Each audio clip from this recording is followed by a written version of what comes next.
Acid কাকে বলে?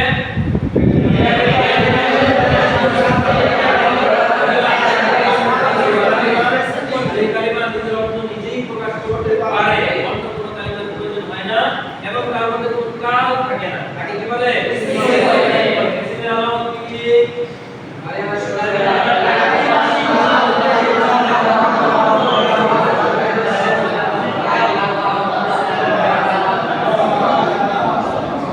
এখানে কি আছে? লব্ধিকা, এখানে এসিডের আলামত কি আছে?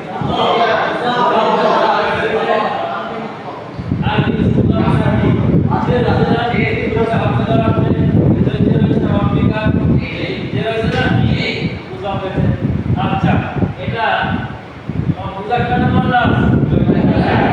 হয় তাসনিয়া না জামা? হয়। আর কোনটা দেয়া? আর কথা হবে না। এরপর রব্বুল কোরআন হবে। কোরআন কাকে বলে? কোরআন বলা হয় যে শব্দের শুরুতে বিভিন্ন আমিল আসলে সেটা চেঞ্জ হয়, পরিবর্তন হয়, তাকে কি বলা হয়?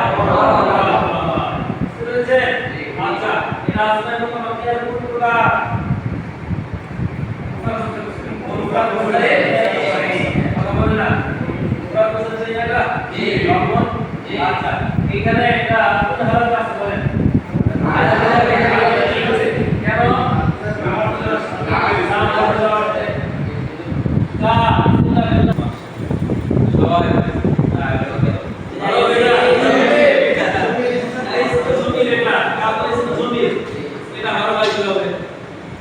इसमें जमीन ना पाए जमीन की हरफ नहीं जमीन तो इससे বুঝা যায় কথা এটা তো জমি জমি এটা इससे আচ্ছা এই জমি এর কোন প্রকার জমি